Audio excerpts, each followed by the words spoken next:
I think the initial vision was that we'd build a company that'll have millions of users, and that'll be enough to sustain a large business through ads or other systems. We'd figure out a way to monetize later. But what we figured out quickly is that without a good revenue model, there wasn't going to be a large investment or a way to scale the business opportunity. But before we could really crack that, we were practically dry of funds, and we ran out of money in March 2014, I think, March or April 2014. We had no more funds effectively.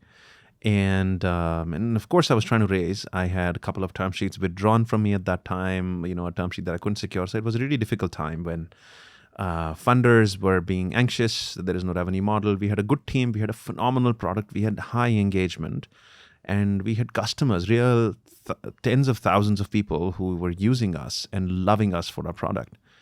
That love and those testimonials, I think, kept us going during that time. For sure. Were you still at Microsoft Venture Accelerator? No. We were out of Microsoft by early 2013. Yeah. So this was just us by ourselves. You had your own office in we had Bengaluru? a place called Office. It was basically a house in Indiranagar, which we'd converted to an office.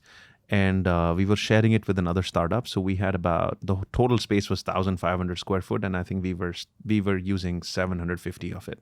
Okay. 750 square foot in like a little terrace where we were huddled in. And, I remember our board meetings used to happen literally on the terrace. And our conferences were open air conference rooms, which we used to call them. Open air conference was, go out on the terrace and have a chat. Yeah.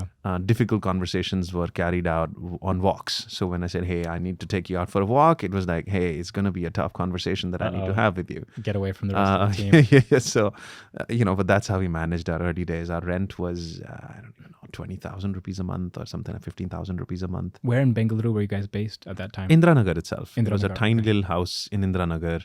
In the top terrace of that. We were sharing it with another edutech startup. I think that company also did really well. Sachin's company. Eventually, it would go on to raise a Series A and a B.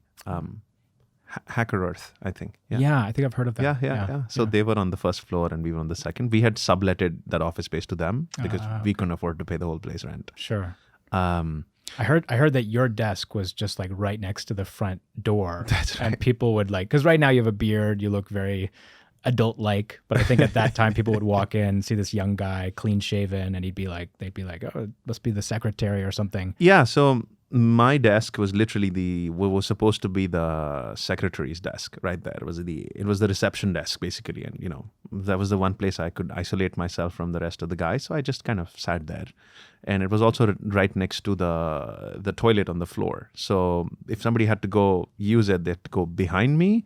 So it was a particularly weird place for me to be, but that was the only place that was isolated from others. So I kind of, I had my own little zone over there where I could take calls and do my things. But it was pretty funny. People used to come up and be like, yeah, I've come. I remember people in suits would come down sometimes from Unilever or wherever else we were trying to partner, and they'd be like, hey, so is this the Healthify office? Can we meet the team? And be like, yep, this is the Healthify office. I'm the founder. Let's have a chat. Let's sit over there. Wow. Yeah. So it was really fun, actually. I think, even when we ran out of money, I think we used to have a lot of fun. The first 2-3 years was just, work didn't feel like work at all. I mean, we had, all the other people were largely of our age. We used to goof around a lot. We used to have a lot of fun together. We used to work hard, play hard, party hard. And it was more of a cult, really, in a way, than a startup, I would want to say, in the first 2-3 years. Because we had each other, right? And nobody else really in the world to go by. And we were going through some difficult circumstances. And we were a real team trying to do the right thing for our customers. So we used to just have a lot of fun. We used to work through Saturdays. Remember, we started declaring Sunday is off, I think, after the first couple of weeks, mostly because of our partners or family members got really sick and tired of not seeing us at all. Yeah. But yeah, that was how the first 2-3 years were.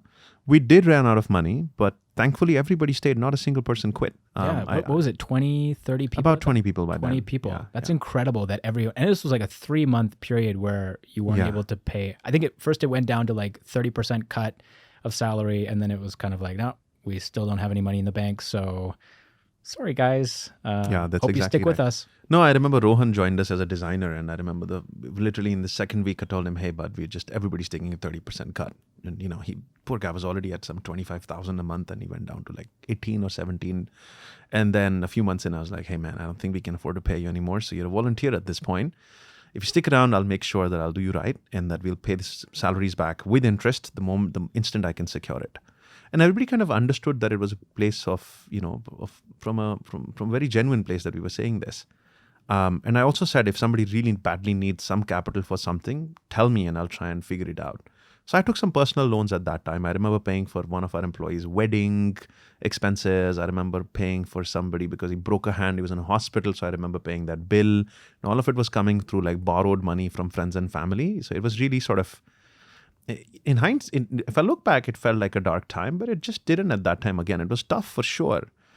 I think the first time a founder runs out of money is definitely very difficult. But most people don't anticipate that, of course, you're going to run out of money at least once, maybe twice before the company goes somewhere. I think running out of money is a rite of passage almost as a founder.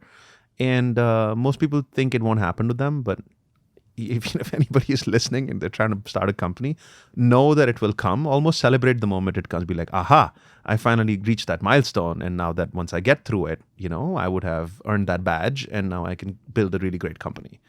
And it was great because it really pushed us to the wall. It got us to be hungrier and more experimented. All bets were off, right? We were like, man, we're going to live or die now. So it doesn't matter. And having that level of freedom to experiment was brilliant. That's exactly during those 3 months that we cracked our revenue model, our primary revenue model that still drives about 70% or 60% of our $50 million revenues today was created in those 3 months, which was that I had nutritionists and a trainer. Roshni was there. I remember she was one of our first fitness trainers. And she was helping us build this website and this code. And I was like, hey, can I just maybe call some of our customers and try and sell your services? Maybe you can look at the website. You have access to their data. You can coach them. And she was like, sure, I'd be down.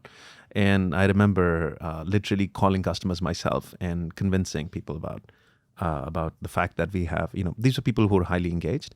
Like we have top quality nutritionists and trainers, and they can really have a big difference in your life. And you'll have someone you can hold accountable to, yourself accountable to. These were free users. These were free users. And you were trying to convert them to the premium subscription. Right. And, and they'd be like, some people would be like, yeah, that would be something I'd be interested in paying in. And mind you, this is after like 7 or 8 monetization experiments had failed of various software features that we were trying to sell and that didn't work.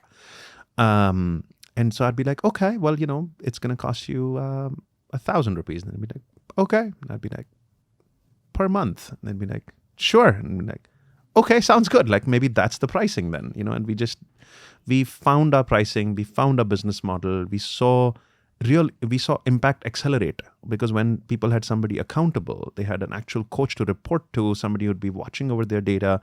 We saw that people would accelerate their behavior change in a dimension, in a way that the free app simply couldn't deliver. And we all got really excited and we all got behind that. And we practically turned ourselves profitable. Our expenses weren't much, 3-4 lakhs a month, and we started to earn about 3-4 lakhs a month by doing this together. Yeah. So I think there is a lot of merit in actually running out of money. It really forces you to innovate.